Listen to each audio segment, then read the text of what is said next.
Welcome to Politics Done Right. I am your host, Egberto Willies. This is a progressive program that will take the mystery out of politics. This is the program that will encourage you to make sure government becomes we the people. Whether you are liberal, progressive, conservative, or otherwise, you get to air your point of view. We are an independent media outlet that, unlike mainstream media beholden to corporations, we only owe allegiance to you. Remember, you can also send me a tweet at EGBERTOWILLIES. That is at Egberto Willies. Let us engage. It is Politics Done Right. Welcome to Politics Done Right from the studios of KPFT 90.1 FM, Houston, your community radio station. We have a great program for you today. Welcome to Politics Done Right. We are coming live from, where again? Pittsburgh, PA, Netroots Nation 2022. And who do we have here? The one and only. Where? Here, Liz Winstead. Liz Winstead, The Daily Show. And I wrote it down because he writes The Daily Show on the back of a drink ticket. This is, I think. No, this is where you get free it's drinks? KPFT 90.1 FM. All But hey, look. Hey, look. The last time we spoke, you were so concerned about that abortion was going to be overturned, but that we were going to somehow be able to get over it. And even though you were fighting for it, I don't think any of us really believed that it would have just been overturned. But you've been fighting. I've been saying it and nobody believed me. I'd rephrase it that way. Yeah, okay. Right? No, well, actually, you know something? You're right. I think it's we who were hearing that, yeah, they may try to cut at the corners, but you were saying, no, they could go for the whole shebang. Yeah, well, I think, part of our self-preservation is to not believe that cruelty could run that deep. And I think that everybody has needed to see that the Republican Party has literally become like zombies who feed off of our rights. And then when it's the next feeding, they need to take more rights. Like they will never be satiated until I don't know when. And that's the part that scares me. But you know what, I know I spoke to a few women in the movement. They were crushed. Yeah. They were crushed because it was like, you see this stuff happening in slow motion and then it just pops. Yes. I think so. And I think that even those of us in the movement who were preparing for the fall of Roe and what that would look like. The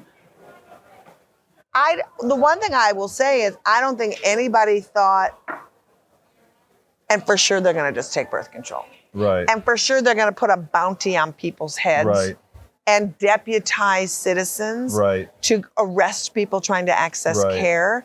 Like the levels that this has gone in order to create laws that can be skirted around by our Supreme Court. Literally, they duped the Supreme Court by saying, the Supreme Court saying, well, I don't know how we have to uphold a law that gives citizens the right to, because we don't know. They were like, damn you kids, on Scooby-Doo. It was like crazy.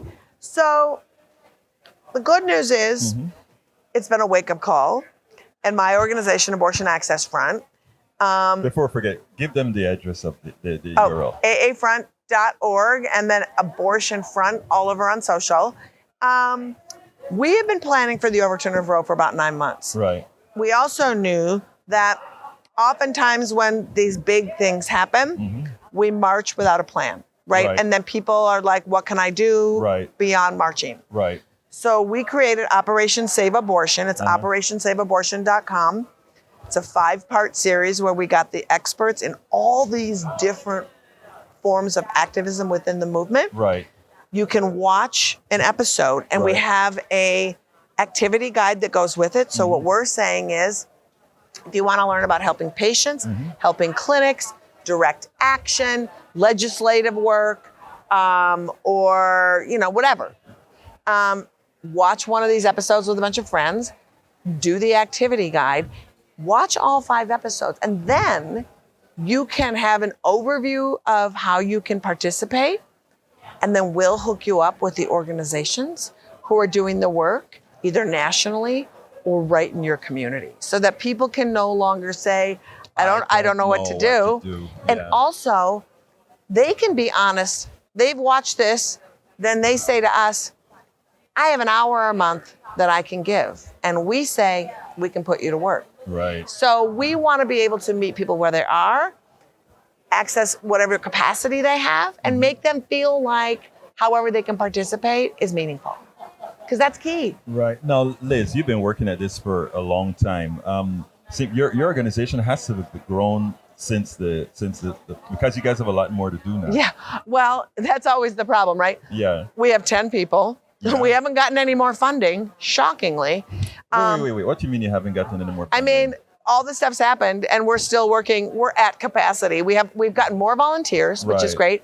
But, it's shocking that you don't have people rushing to throw money at you. You would think. I think they don't know we exist. So now you do, aafront.org. But, in creating, we did a lot of blood, sweat, and tears. I remember. To get this going, right? Remember when we launched? Absolutely. Yeah. I remember well. Yep. So we have 10 full-time people. We have 5 part-time folks, and then a whole bunch of volunteers. But, it would be nice to have a team of 20 if we're going to, to really help create this thing. And let's talk to first a progressive space. If you believe what you're saying, if you believe that women are worthy as we know they are, I hope I didn't put that politically incorrectly. I think that we're worthy. I don't think there's any way to say women are worthy politically incorrect. Thank you. Just want to make sure. All right. So I think it is time for us to start funding the things we believe in and stop just funding consultants not on the ground. 100. That is a super good way to do it, because a lot of times people will fund thinkers who are like flying overhead. These folks are on the ground. We're on the ground. It's time for us to stop the 16,000. I could tell you stories. The 16 and 15 and $20,000 consultants, and start remembering to throw that money into the people on the ground actually getting things done. What haven't I asked you that I should have asked you? I mean, I think that folks need to do a little bit of a rethink on how they've been participating in the reproductive health rights justice movement. So many times I hear progressives say, I hope you women, like it's such a bummer what's happening with you women, right? And understanding it's larger than just women, right? It's all genders, but also we all need to, as humans, fundamentally understand that abortion is about bodily autonomy, and they're coming after our bodies, whether you're LGBTQ, whether you're black and brown, whether you need an abortion. We are all intersected, right? And so the bad guys coming after abortion are the same bad guys who are coming after our kids in their schools, our LGBTQ community, CRT, all of that garbage that they're throwing out there. It's the same people. And when we all talk in our movements, I can say, hey, John Doe, who's like out there advocating for this, he's also in front of our clinics. And did you also know that John Doe has these 3 things planned? And it's like, I did not. So the more we talk, the more we understand that the Venn diagram of these issues is a circle. We can be stronger together. Liz Winstead, co-creator of The Daily Show. Darling. Oh my God, can I give you a hug? Absolutely, Yay, girl. Absolutely. Thanks for having me. And thank you very much. And power to the movement. Power to the movement, power to all of us. Succeed, girl. We're going to do it. I got a lot of energy, so try to take me down. Welcome to Politics Done Right. We're coming to you live from Netroots Nation 2022 again. And who did we find? Stephanie Taylor, how you doing, young lady? Hello, I'm good. How are you? I am great. Before we even get started, why don't you tell my audience something about yourself? Because I know they're going to love you. Well, I'm the co-founder of the Progressive Change Campaign Committee, boldprogressives.org. We have 1 million members nationally. We're a grassroots group, and We help train and elect progressive candidates, school board to president, all across the board. We endorse about 1,000 candidates each cycle, and we give them the support they need in terms of fundraising and volunteers and strategic support and whatever else they need. Well, especially in these times, right? We are at a crossroads. So the kind of work that you do is extremely important. Tell me, what are you starting to find as you start to approach and train these folks? We are right now very worried about how to save democracy in America.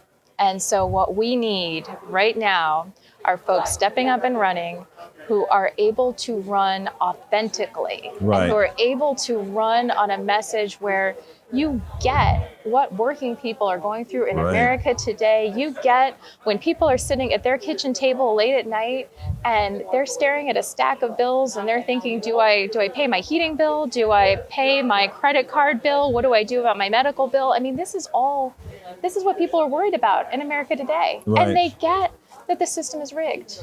They get that we are dealing with corporate control of our democracy, and people want the candidates that will come in there and do something about it. Stephanie, the reality is most people, for the kind of candidates that you support, if you do a poll as far as what people want, it turns out that everything that you represent, everything that the kind of folk that you're trying to get to run represent is what America wants. Yes. What is the problem, and what is it that your organization gonna do to actually solve that problem, that people will see the reasoning of why to elect the people you're training as opposed to those who are faking it? I am so glad you asked that, because we make this argument all the time. Right. The vast majority of Americans agree on the issues. Right. Our polling has shown, we have done polling of Republicans, independents, and Democrats, and the vast majority agree with the quote unquote progressive positions. Right. We agree that abortion should be legal. We agree we should get rid of the filibuster. We agree we should ban assault weapons. We agree we should raise the minimum wage. We agree we need millions and millions of new union workers building green energy in this country. We agree on all of this. Right. And so what I find, so I live in central Pennsylvania. Right. I live in sort of the heart of Trump this country. part of your world. This is part of my world. And I talk to Republicans all the time in my life. And I find that we agree. And what is motivating them and what keeps them from being drawn to the Democratic side is the fact that they also recognize the institutions are broken. Right. They get the system is rigged. They get that life isn't fair for working people in America today. Our Supreme Court is hijacked. Our Congress is hijacked. Washington is swarming in lobbyists. And they want someone who's going to actually shake things up and disrupt the system. And that was the appeal of Trump, right? To someone who's going to come in, blow up the system, disrupt the system, and they're looking for someone else who's going to do that. You see Fetterman, he's doing so well. He's doing great. He's doing great. He looks like a guy who's going to blow things up, exactly. right? And that is the point. You hit the nail on the head. He looks like he's going to make that change. And we have somebody like Barnes in Wisconsin. He looks like he wants to change something, right? Yep. So, I imagine that you're looking for candidates like Fetterman who really look like the people that he's attempting to serve and train them on how best to do that? They don't have to look like Fetterman. Not many will. I don't mean look like Fetterman. Yeah. You know what I mean. I do. I think it's about conveying I'm going to do things differently. Right. I'm not from the establishment. Right. I get that you need someone who's going to come in there from the outside. It's about being an outsider. It's about coming in, and I am not going to do things business as usual. Right. No, I tell you something that I try to tell folks as well. Yes, about being the outsider, but an effective outsider, because Trump was an outsider too, but he didn't know what the hell he was doing. Yep. But Fetterman actually played the part before as a lieutenant governor, etc. Before we go, let me ask you a couple more questions, because what I think is everybody had given up on the House. And I hope you're working on getting some good candidates that are still. I think we have a few more primaries left, right? So I think we have a couple primaries left. Yeah, I don't think we're going to lose a House. I think from your lips to God's ears. I hope. think we are in the position, if we all do the job right, that we won't lose the House. I don't know if you share that positive vibe that I'm trying to get out there. What's your thoughts?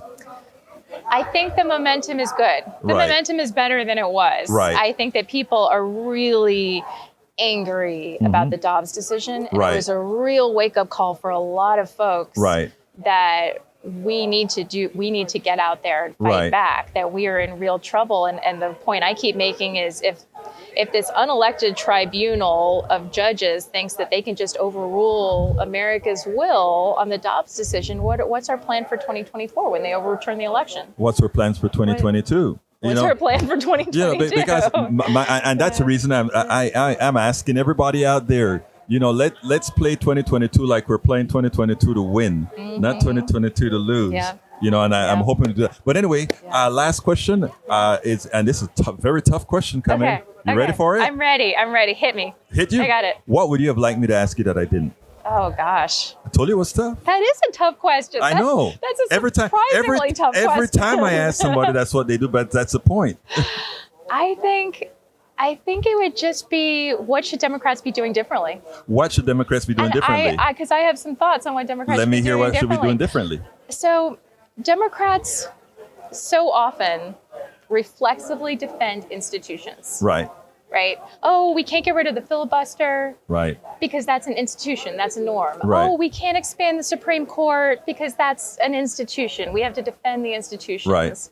No, that's not where the electorate is. Institutions are broken, and we have to acknowledge that, and we have to tell voters what we will do to fix those broken institutions. And how do we communicate that to every demographic of voter out there to make sure that we're not just talking to the already spoken to? You need one clear message. Look, I love that. One clear message. That's how the simplicity of messaging, right? Yep. Stephanie Taylor, it's been my pleasure to have you. Bold Progressives it is? BoldProgressives.org. Thank you so kindly for having been with Politics Done Right. Please forgive the audio. I was stuck in an airport in Detroit, and this particular blog couldn't wait. Listen to this. The story that's been going around, it made it viral. It's been going viral.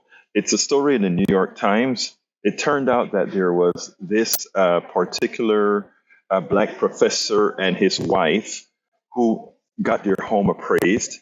They wanted to get, I guess it's maybe a loan on the home, maybe one of those equity loans on the home, and they needed to get the home appraised. So they got the home appraised, and it came back at $472,000, just about $22,000 more so than they paid for the house original, even in this exploding market in prices for the home. So the professor went to one of his white professor buddies and said, hey, I want to see what happens when they believe it is your family, your children. So we make the home look like your home. And when the appraisal came back, and let me tell you, there's nothing new about these types of things occurring. It has occurred over and over and over again through, and every single person of color, and to some extent women, would tell you that these are the things that happen to them on a consistent basis. But I must say, this one was grand theft to the nth degree.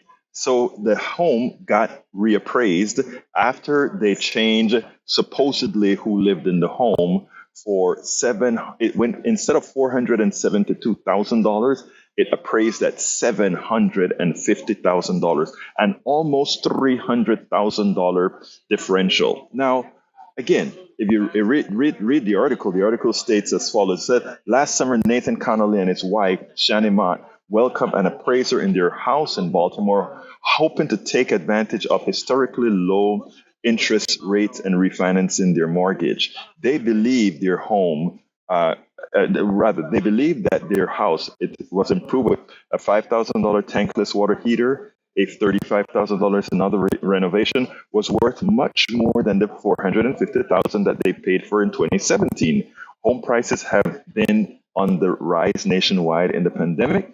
And again, everybody knows the skyrocketing in prices of home. Hell, my home, if they know it's not me in there, the price is astronomical based on today's value. Of course, it's going to fall when the market crashed, which it ultimately will. But at this point in time, his home was $750,000. I mean, $300,000 differential. Nobody wants to talk about systemic racism, or too many want to avoid the subject, not understanding that this systemic occurrence actually is more detrimental than one believes, because it not only continues to create the wealth and income disparity, but it is grand theft. It is actually taking the wealth of others and putting it into there. Let me give an example with this right here. This person appraised the home at $450,000. The likely buyer of the home, let's say if it weren't for a loan, would have gotten that home, let's say for $450,000. And when they flipped that home, they would have made approximately $300,000 more on that home. That money would have gone to the person, not the owner who built the equity and appreciation in that home, but it would have gone to the buyer, likely somebody, not a POC. And again, that is what we call, first of all, yes, systemic racism, but it's actually theft. It is theft because, again, the person the appreciation of the home was taken away from the rightful owner of that home. People talk about POCs and others always complaining about these issues, always complaining about systemic racism. Oh, it's not real. I don't see racism. You know what, I tell people a whole lot about living in the South, and I discuss a whole lot of this at Netroots Nations and Netroots Nation 2022 here in Pittsburgh, PA. It doesn't really have to do with somebody calling you the N word, or somebody calling you the S word, or somebody calling you any of the epithets. That's not where the type of racism that we're talking about, the type of systemic racism that we're talking about is important. I don't give a damn about that. If you take a look at my program, people call me N's or whatever, and I'll tell them, hey, have you been having a bad day or what? I don't care about that. But where it matters is when it materially affects your life, your well-being, your future growth, etc. And that is what these types of systemic issues within our system do. That is what occurs. They were about, from the professor, it was both his wife and himself are professors, from these two, they were about to steal $300,000 from them. And it was done in an antiseptic way that doesn't look like the common thief at a 7-Eleven. But that person who appreciated, who gave his home an appraisal that was so much below that of the market, was worse than the common thief that goes into 7-Eleven and steals a candy bar. And those are the things we have to understand about what occurs in this country. Many people don't want to look at it. Many people want to put their heads in the sand. Many people want to say, this is not really occurring. You guys are always complaining. But that's not the case. It is an abuse.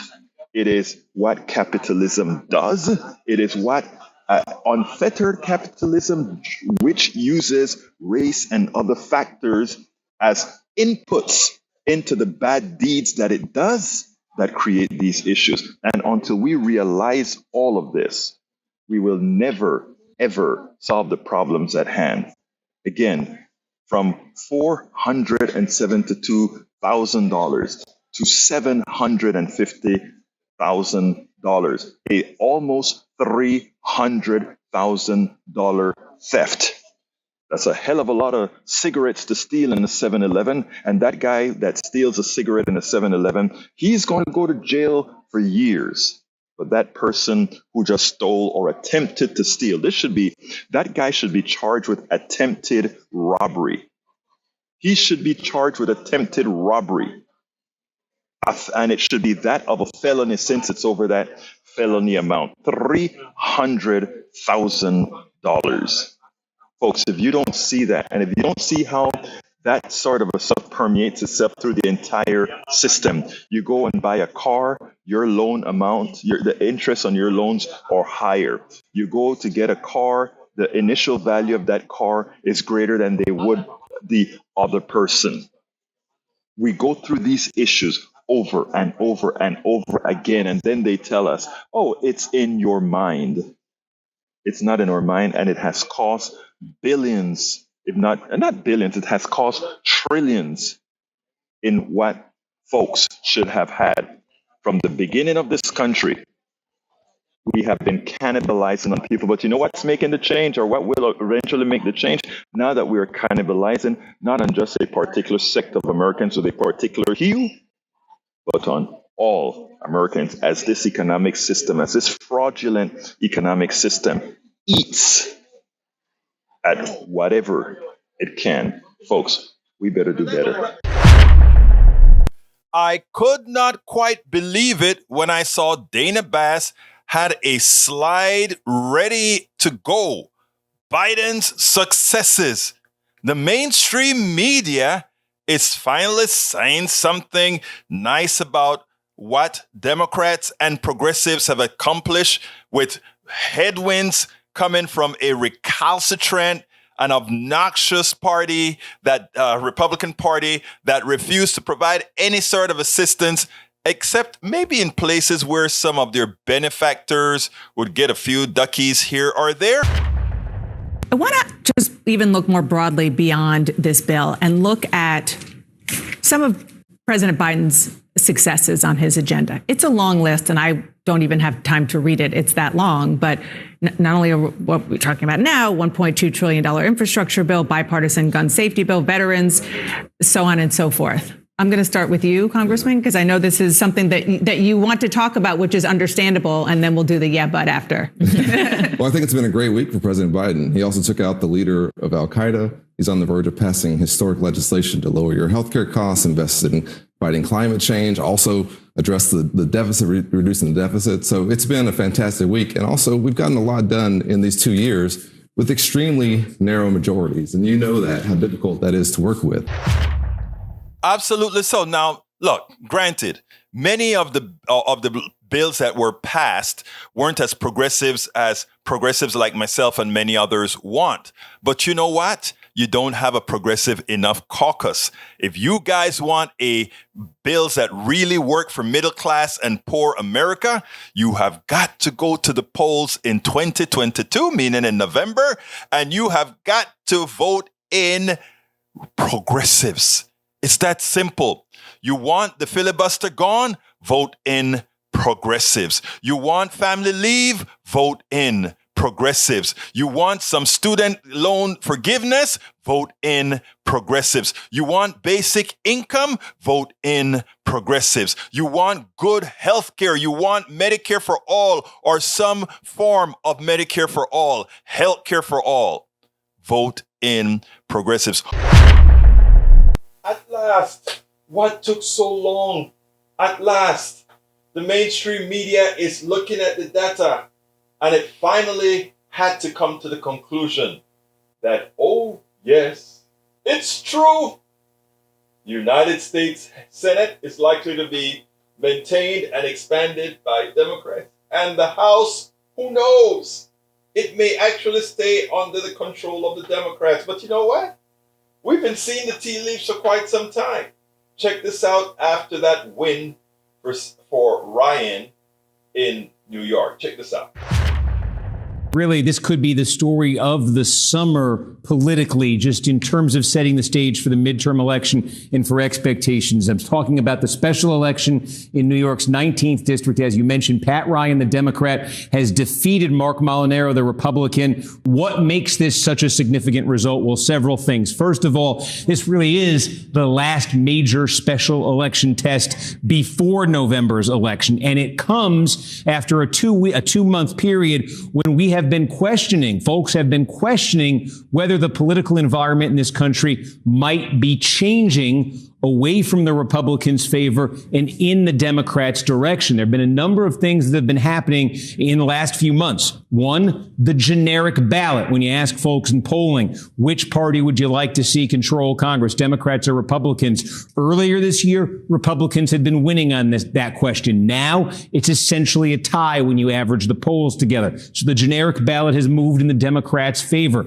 There was the Supreme Court decision to overturn Roe versus Wade. The question of whether that would would motivate, get Democratic voters, Democratic aligned voters off the sidelines, motivated to vote, as Republicans already seem to be motivated to vote in this midterm election. There was some polling evidence, some indications in polling that might be the case. Then earlier this summer, we had two other special elections. One was in Minnesota, one was in Nebraska. Both were in Republican districts. Both were in districts that went for Donald Trump. Both were won by Republicans, but the Democrats did better in each of those special elections than Joe Biden had done in those districts in 2020. So Democrats looked at that and said, hey, maybe that is a sign that there is some increased enthusiasm for Democrats in the wake the overturning of Roe. In a midterm environment that was really strong for Republicans, this is the exact kind of district they'd have no problem flipping in a special election. If a Republican wave had already been built,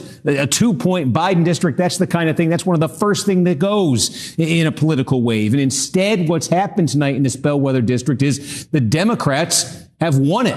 And actually, Pat Ryan outperforms. Looks like he's going to perform even a little bit better in this district than Joe Biden did. And if you couple that with, and I think you mentioned this one too, reading through the results here, this 23rd district special election that was also held tonight, the circumstances here were a little bit different. The winner here, Sempolinski, is not going to be running this fall. The district's kind of being restructured. There wasn't as much that was put into this race in terms of resources and efforts. But even here, the Republicans win. The margin here is about 7 points right now. This was a district that Donald Trump carried by 12 points. So even here, in a race that a lot of money, a lot of attention, a lot of resources didn't go to, you see Democrats performing better than Joe Biden did. Again, this is simply not the pattern. I'm showing the Nebraska, Minnesota, the 23rd district, the 19th district of New York, 4 straight special elections where Democrats have clearly outperformed Joe Biden in his numbers from 2020. So we've been talking all year. Biden's popularity isn't good. The country's mood isn't good, especially when it comes to the economy. Typically, the out-of-power party does really well in midterm elections. I think we now have a strongest single piece of evidence in this 19th district special election tonight, Alicia, that in spite of all of that, I think it's worth asking questions about, can the Democrats hold on to the Senate, and even for the Democrats potentially hold on to the House this November. Finally, the mainstream media has come around. We have to ask the question. After the dominoes fell, one after the other, we had Kansas. We had those special elections in Minnesota. We also have this election in New York. But most importantly, all we had to look at was Kansas. Look at what Kansas did. Look at what people said when they got out of voting in Kansas. Folks, this stuff is going to be a competitive race. It is for the Democrats. It is on the Democrats if they don't win it all. Because I tell you what, all the necessary structures, all the necessary inputs are there for Democrats and progressives to win it all in 2022. Do not despair, because the good news is going to be there this year in November. Welcome to the first edition of the day of Politics Done Right from Netroots Nation 2022 in Pittsburgh, PA. Look who I found, guys. The one and only Rick Smith. What's going on, Rick? How you doing? I am living the dream, my friend. You're living the dream. Hey, let me tell you something. Everybody knows about the Rick Smith Show, but guess what? They don't know who the hell Rick Smith is. So let's start there, because you call yourself the working man's hero or the working class hero. Who the hell is Rick Smith? I'm just a working class guy who, at one point got tired of hearing right-wing blather and decided it was time to take on the right-wing juggernaut. And we began attempting to balance the airwaves 17 years ago this Labor Day. We kicked off, and we've been doing it ever since. Now, tell me a little bit. Where did you grow up? Are you a PA kind of guy? No. I grew up in a housing project on the west side of Cleveland. Basically where they put the socioeconomic ladder on top of. Yeah. That's where I grew up.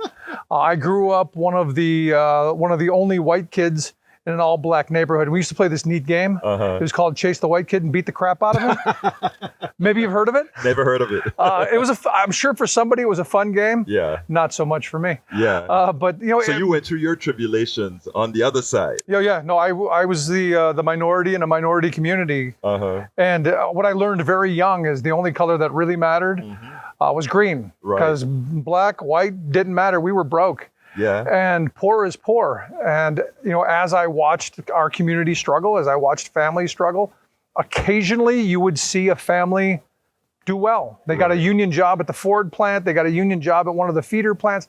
And immediately their lives got better. Food at the end of the month. The kids got better clothing, secondhand bikes. They bought a secondhand car. Eventually they moved out of the projects and their lives got better. So as a kid, union job, better life. You know something, Rick, let me tell you, I'll be very, very frank with you. Usually when I start my interviews or do anything, I don't get it. I usually don't start on a race kick or anything like that. But I'm glad you started there because there's something that we share in common that I think we need to get across to America, especially in these times. And that is because of who you are, where you grew up, you really understood or you really understand what it is like to feel something. And we have to get to this point where we don't allow those guys with the green to build that ladder on top of you that you were talking about. No, I mean, the one thing that the wealth class has always been masterful at is dividing us. Right. Either white or black, male, female, gay, straight. They find those fault lines and then they pit us against each other. Right. And the one thing that labor history has taught me, and I spend a lot of time studying labor history, is the easier it is to pit us against each other, the worse we both are. Right. The lower our wages, the worse our working conditions are, and the wealthier that the wealth class gets. Exactly. And the sooner that we are able to heal those divides, come to some common ground. We don't always have to agree. We don't always have to accept one another. But we have to be tolerant of each other. Yeah. We have to figure out how to work together. You know what? I want to interrupt you here for one reason. Race is stupid. It's one of the most stupid things, and I talk about that on my show all of the times, right? So when they decide to make these kinds of divisions to take control, we as folks who understand that, especially you now as a white guy, and I'm going to tell you right now, the Rick Smith show, I think, as a white guy, has a special duty to remind the white guys that nobody's going after them. Your thoughts on that? No, nobody's going after them other than the people with the money at the top. We're forced to look at things through the right-left frame, through the race frame. The reality is it's always up-down. It's always been up-down. Right. The war has always been money versus work. Right. And the capitalist class, the wealth class, however you want to frame them, they've always figured out how to extract from us. And you look at this pandemic, a perfect example. Right. Families are struggling to get by. You're seeing, potentially here in the future, because the rent moratoriums are off, people losing their homes. Right. You remember 2008, 2009, the millions of people who lost their homes. You didn't see bankers going to the street. No. They got wealthier. And during this pandemic, they saw their wealth go up by $2 trillion while families are still struggling. And if that doesn't wake people up, I don't know what will. Actually, I've read a couple of guys that point out that the reason all this other stuff works is we've been trained to look at everybody differently. The same class separation and race separation and gender separation that you talk about. And what we have to do is lead by showing. Right. And that's why, you and I talking on a program like this actually makes a difference, because people get a chance to see us interact and talk about these issues without having to try to use code words or fear in the words that we're using. In other words, you came up, look how you started the interview. Yeah, I was a white guy. I got beat up in the project. I did, every day. You see what I'm saying? And you can just come out and say things like that. And people have to start getting that comfort to talk about these ridiculous differences that really don't exist. Tolerance. You mentioned the word tolerance. I push back on the word tolerance. I don't want you tolerating me. We here. That's it. We're here. You're here. All of us are here. You know what I mean? And if that guy on top didn't tell us, hey, you white guy dude, we wouldn't, Yeah, but I still think we figure out how to divide ourselves, even without their help. We still figure that out. Do you really think that? Yeah, I think we do, on a certain level. Because you go back to high school, you always had your little cliques. Right. You're always going to have that to a degree. What I'm talking about, does cliques always divide between fat girl, skinny girl, Yeah. and all that kind We're of always stuff. going to divide ourselves. Yeah, For me, it comes down to we have a common interest, we have common goals, we have to work together. right, And we have to not focus so much on what divides us. right, Look at the transgender issue, for instance. right, As a labor guy, we dealt with this in the workplace 30 years ago. right, We had a guy worked with us 20 years. He went away, came back. He was less when he went away. He came back, he's Leslie. right. And nobody gave a damn. Nobody cared. I think you just proved my point. She came back, did the same job, got the same pay, got the same benefits. Nobody cared. But you just proved my point, Rick. That's exactly what I'm So saying. what I'm getting to is now it's, oh my God, this is the end of, because we're being force fed this stuff. Externalities. Exactly. Yes. So we're being pushed into this. Now look, back then, people still weren't in favor of, but it wasn't the end of the world. Right. And you know what? I want people to lead their best lives. Yeah. Life, liberty, pursuit of happiness is the mantra of this country. Right. Exactly. So I may not absolutely agree with everything you do. You may not agree with what I do, but you know not what? necessary. You have the right to do whatever makes you happy. Absolutely. That's the great thing about. I don't. No, I don't. Okay, Oh, yes, absolutely. I agree 100% Hey, with everything she says. You know why? Because always. he thinks you're gonna see it. What's her name? Carol. Carol. He doesn't really agree with you all of the time, but he knows how to act out. I've been married over 20 years, so Yeah. I know I got you beat, man. I know my role. You know your role. Well, we always lose, right? Yeah, the best advice I ever got Yeah. from before I got married, an old timer said, every Yeah. morning wake up, say, yes, dear, you're right, and I'm sorry. I learned that early. I learned that real early. But anyway, Rick, so tell me a little bit where we're going with your show. Well, currently we're on 40 stations across the country, and growing by leaps and bounds, and I'm thrilled by that because right now there's a thirst for conversation and information based on working class values. Right. We've been force fed right-wing ideology and talk radio for so long Right. that you're finally starting to see people going, I want something else. Right. And talking about working class values, which we've been made to be ashamed of. Right. And I think in this moment coming out of the pandemic, especially as working people were called heroes and frontline heroes and essential and put up on a pedestal. Right. And now they're going, no, I don't want to go back to being relegated to being treated like garbage. Right. I want to be that frontline hero. I want to be respected. I demand respect in wages and hours, conditions, and in a voice on the job. And this is the exciting moment that we're in. Yeah. Well, I think it's great. Tell me something that I should have asked you that I didn't. Oh, That's my last question. You should have told you. How do you find the show? TheRickSmithShow.com. You can find us there.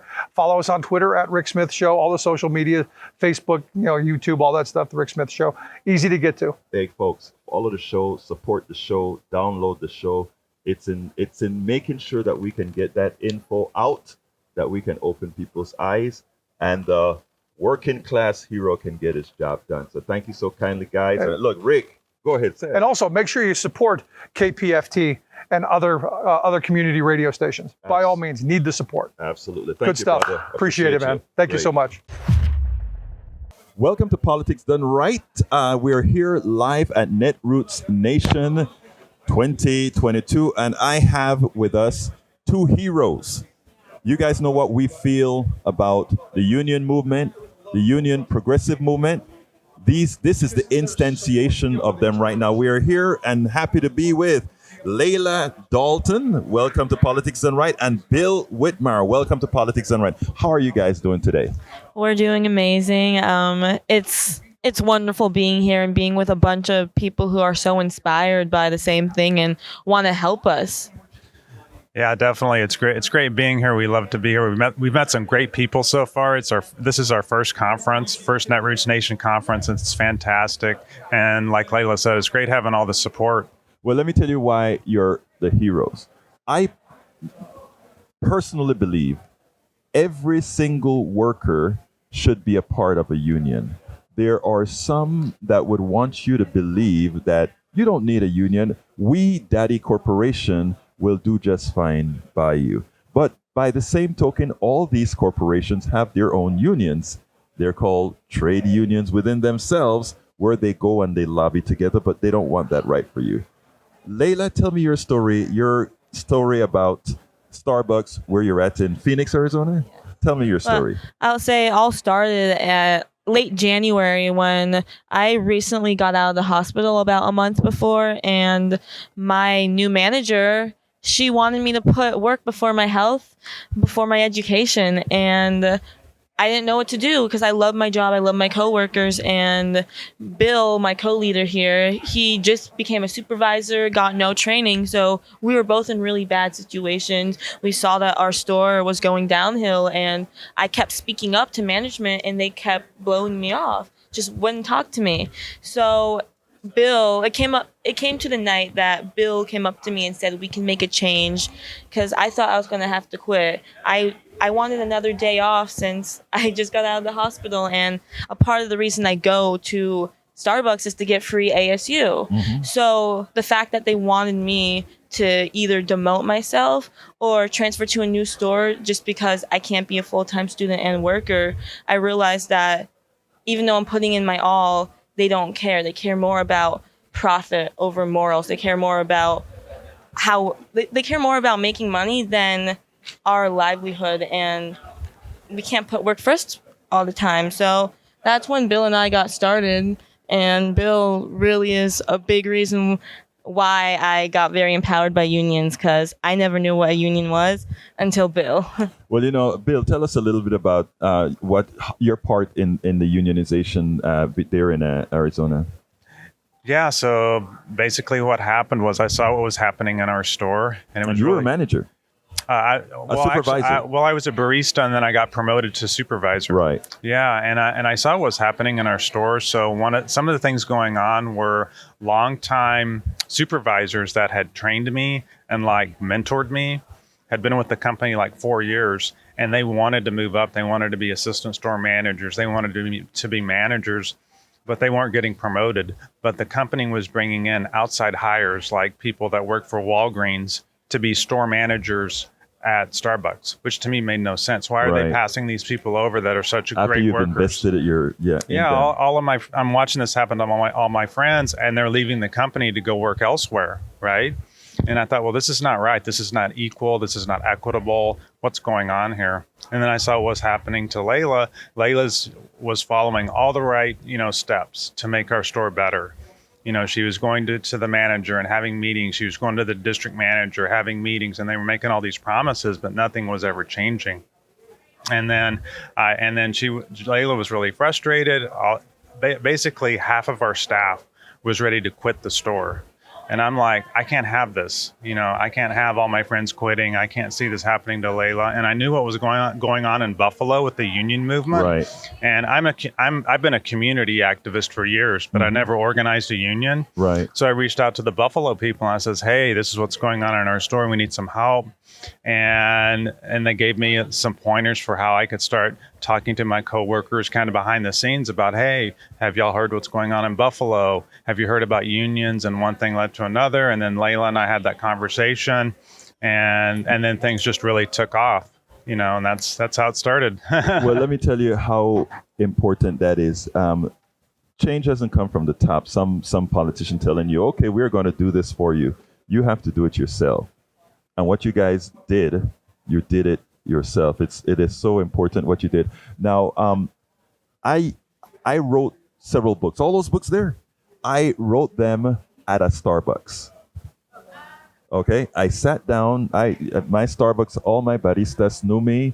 We would go there and sit down, and I always loved what Starbucks promoted itself to be. And that is the reason why I did all my work. I bought my salads, my sandwiches, and did everything there because they were treating their people right.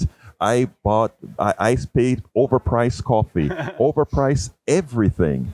Yeah. Because the goal was we give our workers a working wage. We give them college education. We do good health care. And then I started hearing baristas would hear me speak like that, and they'll take me aside and says, things are not always the way they promote it to be. Right. And that's what they told me. And then I'm seeing one at a time. And when I saw the union movement in Buffalo, and I think they attempted it in some other places, I was like, it's about time. So when I tell you guys that you all are heroes and to keep up doing what you're doing, That is exactly what I mean. And I hope you have a support system. I don't know that, meaning to, as you guys are leaders in this movement, I hope that you have a network that can financially sustain you as you're doing this. Do you? Well, yeah. Well, and that's actually exactly what we're working on right now. So there, Starbucks Workers United does have a strike fund that they just got going for. So when a store goes on strike, I believe it's $1 million fund that they have, Right? Which is great because the affiliate of Workers United is SEIU. So basically, what's really cool is that basically. Warehouse workers that are SEIU members, institutional laundry workers that are SEIU members, Right. They are supporting this $1 million fund. So it's literally rank and file workers Right. that are saying, hey, let's support these Starbucks workers, which is amazing. And then the other thing that we started for the fired workers is Workers United just launched a fund through Act Blue, Right. and so that's going on. And How can folks reach your Act Blue to make sure that people listening to this podcast and actually, if you go on Twitter, there's all kinds of things about Act Blue on there. So it's at the no, I mean, but I know about Act Blue, but I mean, how to specifically target your fund? The fund for the Starbucks so it's group. the Starbucks Solidarity Fund, Okay. and it's the Starbucks National Solidarity Fund, and it's sponsored by Act Blue. Great. Yeah. Because I think it's important, Layla, because you're and please, this is a positive. You are young, and the reason I say that is it's because I am happy to see young people understand that what some of us old farts went through with the union movements earlier needs to be reinvigorated. In fact, it needs to be rebuilt because there's a time we were over 30% unionization in this country. We're way down. We need every worker that's hourly to be unionized in this country. And it only happens when you have a start. And watching you guys doing that, I think that is what we're all about. So give me some closing statements about what you want to see going forward, Layla. Well, I think the biggest thing is for workers to know their value and to know that it doesn't matter if you work at McDonald's, if you're a janitor, if you're a doctor, everyone should be treated the same and everyone should be able to provide for their family and feel like they do have options. And maybe they start at McDonald's, but maybe they want to grow. They want to go to school and they should be able to, let's just say you shouldn't be working 40 hours plus and still struggling to pay bills. And it's very hard for people who are trying to work, who don't have that support, but they also want to go to school. They also want to venture out and maybe they want to be a doctor, maybe they want to be a psychiatrist and stuff like, it's very hard to do that. And it's hard to see a lot of people don't understand that not everyone's working at McDonald's because they say they're lazy. They say that, oh, they don't want an education. They don't have a choice. And it feels like when you're born, whatever class you're born in, you're stuck there. And I feel like the only way for us to actually get out of there, for people who are born into poverty, but maybe want to be a doctor, is actually to have a say in their workplace. Because living off $12 an hour with no benefits, barely even getting health care, if you even get that, that's not enough. And workers will never be able to rise and be treated the way they should be if they don't start voicing their opinion and realizing that you could make a change.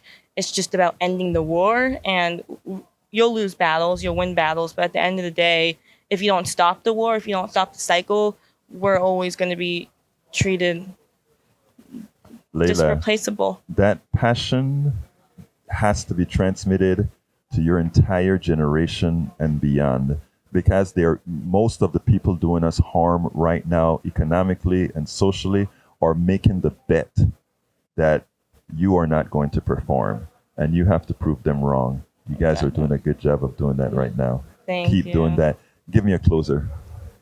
Definitely. So what we're really looking for is solidarity among all workers. So between our campaign and the Amazon campaign, basically this has sparked a huge movement. So now we've got Trader Joe's that has come on board. We've also got in Arizona, the cannabis movement is starting to step up. So we're calling out for workers, just like you said, we're calling out for hourly workers. Now's the time. This is a golden opportunity to organize, for example, the entire food and beverage industry. It's time for the entire food and beverage industry to organize and come together, because when we come together as workers, we have true worker power when we come together. So we're looking to work with all workers. And one of the things that's happened is we have other workers that have been reaching out to us from other industries. So a lot of CEOs should be pretty scared right now, because we outnumber the higher ups in the executive offices. The ones in the ivory towers, there's only a few of them. There's millions of us, right? And we can make this happen right now. This is a golden moment.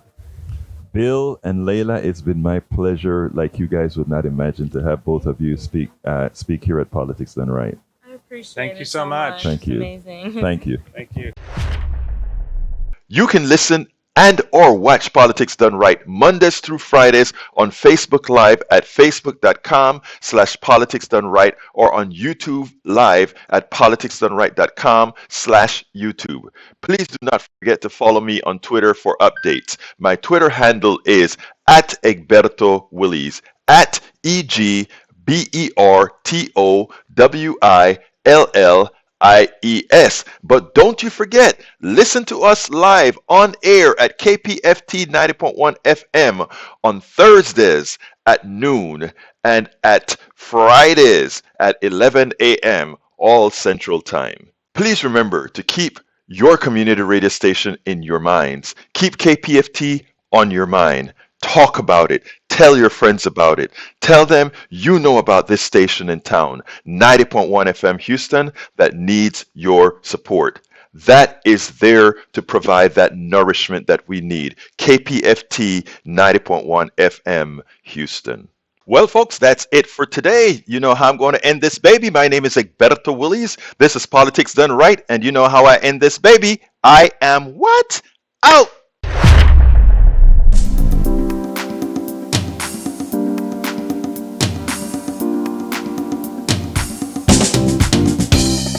Welcome to Politics Done Right.